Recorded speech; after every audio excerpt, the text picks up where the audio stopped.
மார்க்ஸுக்கு எப்போதுமே அண்ணன் சீமான் என்ன சொல்றாரோ அதை அப்படியே நிறைவேற்றணும். அவர் சொல்றதை தாண்டியும் இல்லை, அவர் சொல்றதுக்கு குறைவாகவும் இல்லை. அந்த மட்டத்தில் அவர் என்ன எதிர்பார்க்கிறாரோ, அண்ணன் சீமான் என்ன எதிர்பார்க்கிறாரோ அதை அப்படியே நிறைவேற்ற வேண்டும் என்ற உயர்ந்த லட்சிய நோக்கு கொண்டவர் எனது அன்பு மைத்துனர் மார்க்ஸ். அப்படி அவரால் அடையாளம் காணப்பட்டு அன்பு தம்பி சபேசன் போன்றவர்களெல்லாம் பரிந்துரைத்து இந்த இடத்துல நமது வெற்றி வேட்பாளர் 2026 சட்டமன்ற தேர்தலிலே நாம் தமிழர் கட்சியின் சட்டமன்ற உறுப்பினராக வெற்றியடைந்து சென்னை ஜார்ஜ் கோட்டைக்கு செல்ல இருக்கின்ற அன்பு சகோதரி தேன்மொழி அவர்கள் வரலாற்று முக்கியத்துவம் வாய்ந்த இந்த நன்னிலம் சட்டமன்ற தொகுதியிலே வெற்றி வேட்பாளராக நாம் தமிழர் கட்சியின் தலைமை ஒருங்கிணைப்பாளர் அண்ணன் சீமான் அவர்களால் அறிவிக்கப்பட்டிருப்பது என்பது மிக மிக முக்கியத்துவம் வாய்ந்தது. இப்ப என்ற நிருபர்கள் கேட்டாங்க, இங்க காமராஜ் நின்றுவாரு, காமராஜ் என்ன வாழும் கக்கனா இல்ல தேசப்பிதா காந்தியடிகளா? அப்படி யார் அவரு? சாதி ஊழல்ல சம்பாதித்த காசு இதையெல்லாம் வைத்துக்கொண்டு இந்த அரசியலில் மீண்டும் சம்பாதித்த காசை முதலீடு செய்து அதன் மூலமாக அதிகாரத்தை அடைந்து மீண்டும் சம்பாதிப்பதற்கு திட்டம் போடுபவர் தான் காமராஜ் உள்ளிட்ட திராவிட அரசியல்வாதிகள் அத்தனை பேருமே. ஆனால் நாம் தமிழர் கட்சி அப்படி அல்ல. எங்கள் சகோதரி தேன்மொழியை பாருங்க, அமெரிக்காவில் தான் பார்த்து கொண்டிருந்த ஆசிரியர்களை விடுத்துட்டு தான் பிறந்த நிலமான இந்த நன்னிலம் சட்டமன்ற தொகுதி, இந்த பக்கத்தில் இருக்கிற கும்பகோணம் தஞ்சாவூர் போன்ற பகுதிகள் வளர்கின்றன, இந்த பக்கத்தில் இருக்கிற திருவாரூர் கருணாநிதி பிறந்த ஒரே காரணத்தினால ஒரு அங்கீகாரத்தை அது அடையுது. நாகப்பட்டினம் வளருது. ஆனால் நன்னிலம் சட்டமன்ற தொகுதி எப்படி சாலை போக்குவரத்தில் ஒதுக்கப்பட்ட பகுதியாக இருக்கிறதோ அதே போல வளர்ச்சியிலும் ஒதுக்கப்பட்ட பகுதியாக இருக்கிறது என்ற வேதனையில அமெரிக்காவிலிருந்து கிளம்பி தன் சொந்த தாய் நிலத்தின் மேன்மைக்காக பாடுபடுகின்ற திருமகள் எங்கள் அன்பு சகோதரி தேன்மொழி அவர்கள். அன்பு உறவுகளே, இந்த பெரு நிகழ்வு என்பது எதற்காக? வேட்பாளரை பத்திரிகையாளர்களை கூப்பிட்டு அறிவிச்சிட்டு போயிருந்திருக்கலாம், அல்லது வருகின்ற நவம்பர் 15ஆம் தேதி சனிக்கிழமை, வர சனிக்கிழமை திருவாரூர் பூதலூர்ல மிகப்பெரிய தண்ணீர் மாநாடு நடைபெற இருக்கிறது.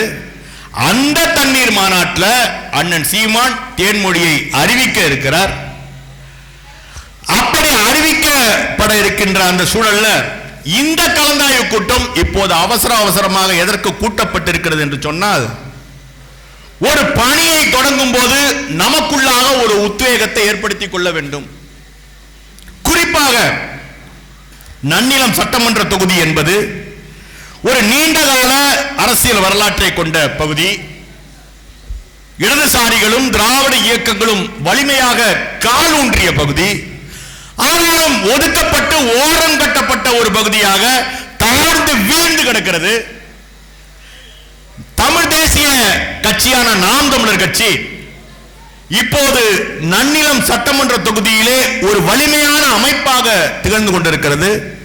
சென்ற முறை நாம் தமிழர் கட்சியின் வேட்பாளராக இந்த நன்னிலம் சட்டமன்ற தொகுதியிலே களமாடிய வேட்பாளராக போட்டியிட்ட எனது அன்பு மருமகள் தமிழ் முழக்கம் சாகுல் அமீதா அவர்கள் பெற்றெடுத்த திருமகள் பாத்திமா ஃபர்கானா அவர்கள் இந்த நன்னிலம் சட்டமன்ற தொகுதியிலே போட்டியிட்டு மிகப்பெரிய தாக்கத்தை ஏற்படுத்தி கணிசமான வாக்குகளை பெற்றார்.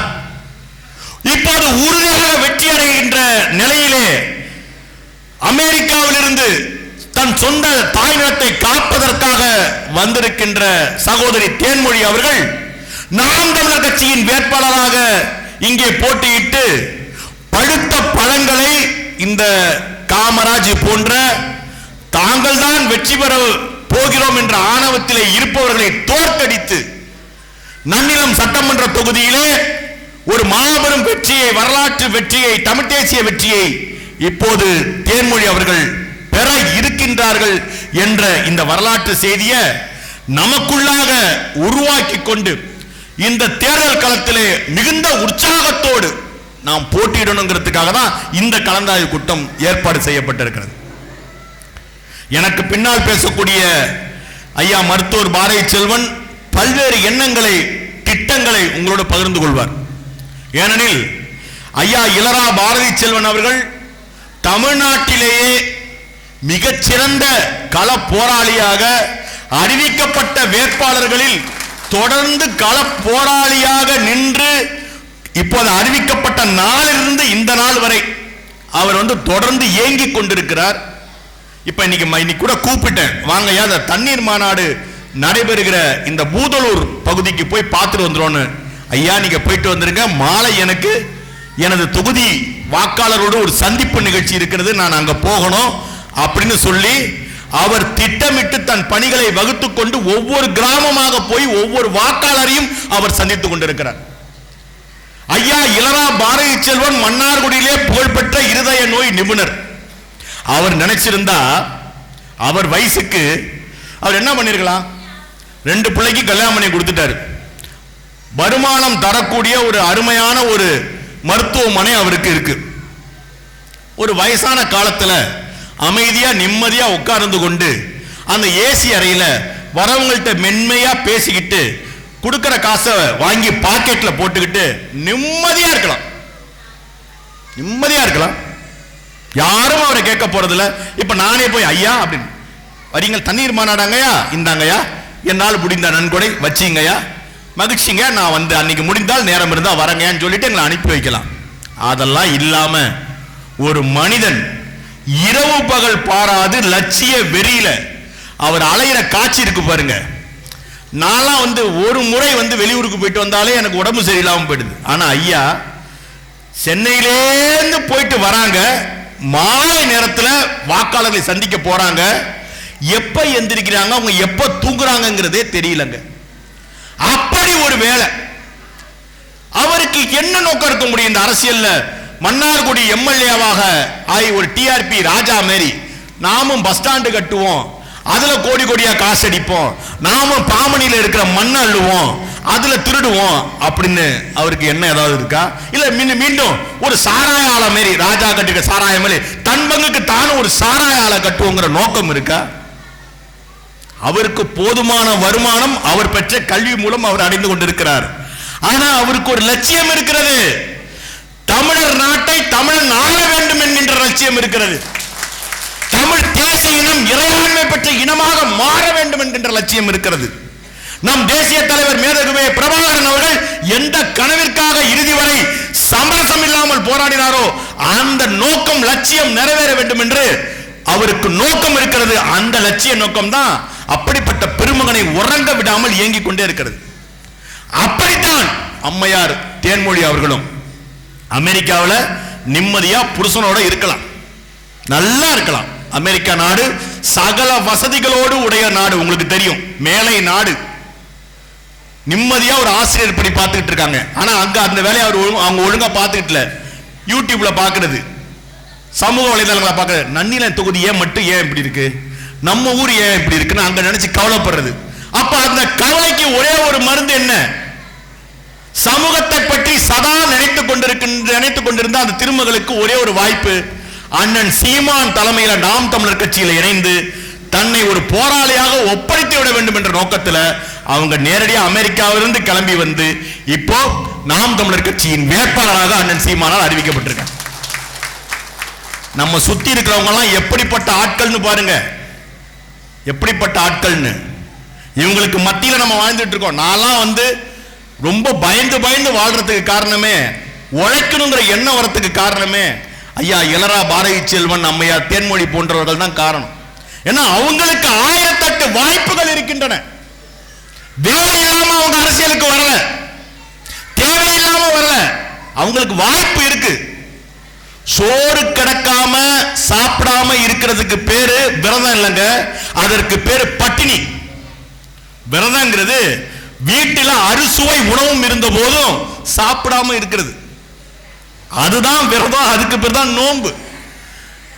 அப்படி தமிழ் தேசிய தத்துவ ஆற்றல் வெற்றி பெற வேண்டும் என்ற நோக்கத்திற்காக அம்மையார் தேன்மொழி போன்றவர்கள், ஐயா இளரா பாரதி செல்வன் போன்றவர்கள்லாம் லட்சிய விரதம் மேற்கொண்டு நிற்கிறாங்க. அப்படிப்பட்ட பெருமக்களை வெற்றியடைய செய்ய வேண்டிய வேலையை நம்மள்கிட்ட கொடுத்திருக்கிறாரு அண்ணன் சீமான்.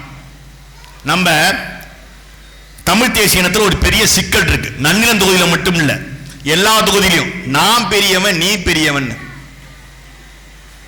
அது போன்ற ஒரு மிக மோசமான மனநிலை இருக்கு பாருங்க. எந்த இடத்திலையும் இல்லைங்க. ஐயா வாரை செல்வன் அடிக்கடி பயணத்தை சொல்லுவாங்க, நண்டு பண்பாடுன்னு ஒண்ணு சொல்லுவார். ஒரு குழிக்குள்ள விழுந்து கிடக்கிற நண்டு இருக்கு பாருங்க, ஒரு நண்டு ஏறப்ப அடுத்த நண்டு புடிச்சு கீழே இறக்கி விட்டுருமா. ஆக எந்த நண்டும் ஏறி தப்பிக்க முடியாத சூழ்நிலையை அந்த குழிக்குள் விழுந்து கிடக்கின்ற அந்த நண்டுகளை ஏற்படுத்திடுமா. அந்த பண்பாட்டுக்கு அந்த குணத்திற்கு பேர் நண்டு பண்பாடுன்னு பேர். அந்த நண்டு பண்பாடு தான் தமிழ் தேசிய இனத்திற்கும் இருக்கு. இங்க என்னன்னா, திமுக அண்ணா திமுக வேண்டாம், நாம் தமிழ் தேசிய போராளியா திகழ்வோம், தேசிய தலைவர் கட்டி வைத்த புலிப்படை போல நாம் ஒரு கட்சியை ஒரு அமைப்பை இந்த நிலத்துல உருவாக்குவோம் என்ற லட்சிய நோக்கத்துல தான் நம்ம நாம் தமிழர் கட்சியில இணைந்து பணியாற்றி கொண்டிருக்கிறோம். ஆனா இங்க வந்த பிறகு அதே திராவிட கட்சிகளின் தாக்கத்துல சூரட்டில என்னோட பேர் ஏன் பெருசா போடல, என் பேரே போடல, என்னை ஏன் அந்த இடத்துல போடல, கட்சிக்காக உழைக்காதவன்லாம் போஸ்டர்ல இருக்கிறான், என் பேர் என் பதாகையில போடல, என் படத்தை ஏன் போடலன்னு நாமும் சராசரியாக மாறி சண்டையிட்டுக் கொள்கிறோமே. அதை விட கேவலமானது என்ன இருக்கு? என்ன இருக்கு? எந்தவித அங்கீகாரமும் பார்க்காம நான் இப்ப நீங்க ஒரு பத்திரிகையாள சந்திப்பு நடந்துச்சு பாத்தீங்க. எனக்கு பக்கத்தில் அமர்ந்திருக்கின்ற ஐயா மருத்துவர் இளரா பாரதி செல்வன் கட்சியின் மாநில பொருளாளர், என்னை விட எல்லாவற்றிலும் உயர்ந்தவர். அவர் என்ன செய்யறாரு? மணிசந்தில் நீ பேசுப்பான்னு சொல்லிட்டு அவர் பக்கத்தில் உட்கார்ந்து இருக்கிறார். காரணம் என்ன? தன்னை முன்னிறுத்திக் கொள்ளாத பெருநிலம், அந்த பெரும் மனது இருக்கு பாருங்க, அவருக்கு இருக்கு. தாய் மனது அவருக்கு இருக்கு. எப்படியாவது இந்த சமூகம் முன்னேற்றம் கண்டுவிடாதா என்று கனவு காண்கின்ற பெருமக்கள் அவர்கள். ஆனா நம்ம என்ன பண்றோம்? சிறு சிறு சண்டைகளால நம்மை பலவீனப்படுத்திக் கொள்வதோடு மட்டும் இல்லாம கட்சியும் பலவீனப்படுத்தி நம்மையெல்லாம் தாண்டி உழைத்துக் கொண்டிருக்கிறாரே அண்ணன் செந்தமிழன் சீமான், அவரையும் பலவீனப்படுத்தி விட்டுறோம். அதனால இந்த தேர்தல் அதற்கெல்லாம் வாய்ப்பு இல்லை. அண்ணன் சொல்ற மாதிரி வாய்ப்பு இல்லை ராஜாதான். நீங்க நல்லா பாருங்க, மிக மோசமான ஒரு தமிழ்நாட்டு பண்பாட்டு சீரழிவு ஏற்பட இங்க தமிழ்நாட்டில் வாய்ப்பு ஏற்பட்டிருக்கு. ஒரு நடிகன் திரையரங்க இருட்டில் நடிச்சு கொண்டிருந்த ஒரு நடிகங்க நேரடியா சிஎம் சீட்ல போய் உட்கார போறாராம். முதலமைச்சர் நாற்காலியில போய் ஒரு நடிகன் திரையிலிருந்து நேரடியா பாஞ்சு நேரடியா போய் முதலமைச்சர் நாற்காலியில தான் அவர் அமர்வாராம். அப்ப இந்த சமூக போராட்டத்தில் மக்களுக்காக போராடிய போராளிகளுக்கு என்ன மதிப்பு இருக்கிறது? ஐயா இளரா பாரதி செல்வன் போன்றவர்கள்லாம் மீட்டியன் எதிர்ப்பு போராட்டத்தில் எவ்வளவு பெரிய அடக்குமுறைகளை சந்திச்சவங்க. எவ்வளவு நம்ம நாம் தமிழர் கட்சியில் இருக்கிற ஒவ்வொரு போராளிக்கு பின்னாடி ஒரு போராட்ட கதை இருக்கிறது. தம்பி தமிழ்வாணனுக்கு பின்னாடி, தம்பி சபேசனுக்கு பின்னாடி, இங்க இருக்கிற ஒவ்வொருத்தவங்களுக்கும் பின்னாடி பேர் சொல்லணும், கோச்சிக்காதீங்க. உதாரணத்துக்கு சொல்றேன், நான் சொல்ற எல்லாரையும் குறிப்பிடுவதாக நீங்க நினைத்துக் கொள்ளுங்க. ஒவ்வொரு நாம் தமிழர் கட்சியின் உறுப்பினருக்கு பின்னாடியும் மாபெரும் போராட்ட வரலாறு இருக்கிறது. அந்த போராட்ட வரலாறு, அந்த தியாகம், அந்த அர்ப்பணிப்பு, இரவு பகல் பாராமல் இனத்திற்கு உழைக்கின்ற மனநிலை, இப்படிப்பட்டவங்க நாம வெல்லணுமா இல்ல அந்த தற்கொலை கூட்டம் வெல்லணுமா என்று இந்த தேர்தலில் வாக்காளர்கள் முடிவு செய்யணும். அதற்கு நீங்க எல்லாரும் உழைக்கணும். எளிதா விட்டக்கூடாதுங்க அந்த தற்கொலை கூட்டத்தை. திமுக மீது இருப்பது நமக்கு வெறுப்பல்ல, வன்மம். அதே போல அண்ணா திமுக என்கின்ற அந்த ஊழல் கட்சி மீண்டும் எழுந்துவிடக் கூடாது. இடதுசாரிகள் இரண்டு கட்சிகளும் அண்ணா அறிவாலயத்தின் காவலாளிகளாக ஏவலாளிகளாக மாறிவிட்டார்கள். இன்னொன்னு மிகப்பெரிய ஆபத்தாக இந்த அரசியல் பண்பாட்டு சீரழிவாக இந்த நடிகன் கட்சி உள்ள வருது. இந்த சூழல்ல தான் தேசிய தலைவர் மேதகுவே பிரபாகரனின் போர்ப்படை களத்தில் நிக்குது. சகலவிதமான தியாகத்திற்கும் தங்களை அர்ப்பணித்து இந்த களத்தில் இருக்கின்ற இந்த போர்ப்படை வெல்லணுமா தோற்கணுமாங்கிறது அந்த வரலாற்று கடமை உங்கள் கைகளில் கையளிக்கப்பட்டிருக்கிறது. 15 வருஷமா கட்சியில் இருந்திருக்கிறோம். 15 வருஷமா இருந்திருக்கிறோம். அது பெரிய விஷயம் இல்ல. இந்த 2026 தேர்தல்ல நாம் அடைய போகின்ற வெற்றி தான் பெரிய விஷயம். அந்த வெற்றியை பெறுவதற்கு தன்னலம் பார்க்காம கூடி நின்று செயல் செய்ய பழகிக் கொள்ளுங்கள் உறவுகளே. இந்த தேர்தலை யாருமே முன்னாடி நிக்க முடியாது. மன்னார்குடியா, அங்க ஐயா இளரா பாரதி செல்வன் தான் கதாநாயகன். அங்க நடக்க போற கல்யாணத்துல அவர் தான் மாப்பிள்ளை. நன்னிலமா, இங்க தேன்மொழி தான் மாப்பிள்ளை. அவங்க கதாநாயகர், அவங்க தான் கதாநாயகன். திருத்துறைப்பூண்டியா, என் தங்கச்சி வினோதினி தான் கதாநாயகி. அதே போல திருவாரூரா, அஸ்வினி பூபதி பாலன் தான் கதாநாயகி. இதற்கு என்னுடைய மைத்துனர் மார்க்ஸ் போல ஒரு மனசை நீங்க உருவாக்கி கொள்ளணும். மார்க்ஸ் மேடையில் பேசி நீங்க யாராவது பார்த்திருக்கீங்களா? முன்னாடி நின்று தன்னை முன்னிறுத்தி கொண்டு பார்த்திருக்கீங்களா? போஸ்டர்ல அவர் பேர் இடம்பெற்று பார்த்திருக்கீங்களா? உங்களுக்கு தெரியாத ஒரு ரகசியத்தை சொல்றேன். போன முறை நன்னிலம் சட்டமன்ற தொகுதியில் நாம் தமிழர் கட்சியை வழி நடத்தியது எனது அன்பு மைத்துனர் மார்க்ஸ். எங்கேயுமே அவர் தெரிய மாட்டார். ஆனா பின்னாடி இருந்து அண்ணன் சீமான் சொல்ற வேலையை செய்வதற்கான ஒரு சூழலை ஏற்படுத்தி தருவார். அப்படி ஒரு மனநிலை வளர்த்துக் கொள்ளணும். அதை விடுத்துட்டு தன்னைத்தானே பாழ்படுத்திக் கொண்டு திராவிட கட்சிகளின் தாக்கத்தினால வீழ்ந்து போக கூடாது. உறுதியாக இந்த 2026 தேர்தலில் நாம வெற்றி அடையணும். கைகூடி உழைப்போம். பக்கத்து தொகுதியில நான் இருக்கிறேன், கும்பகோணத்துல நான் இருக்கிறேன். கூப்பிட்ட குரலுக்கு ஓடோடி வருவேன். எனது எல்லையில் இருக்கிற வலங்கமான் பகுதியில, நன்னிலம் சட்டமன்ற தொகுதிக்கு உட்பட்ட வலங்கமான் பகுதியில தேன்மொழி வெற்றிக்காக நானும் களப்பணி ஆற்றுவேன். நன்னிலத்தில் எங்க கூப்பிட்டாலும் 24 மணி நேரம் உங்க கூட நின்று உங்களை வலிமைப்படுத்துவேன். உங்கள் அனைவருக்கும் எனது புரட்சி வாழ்த்துக்கள், பேரன்பு. தமிழ்த்தாய் வாழ்க, தலைவர் பிரபாகரன் வாழ்க. நாம் தமிழர்.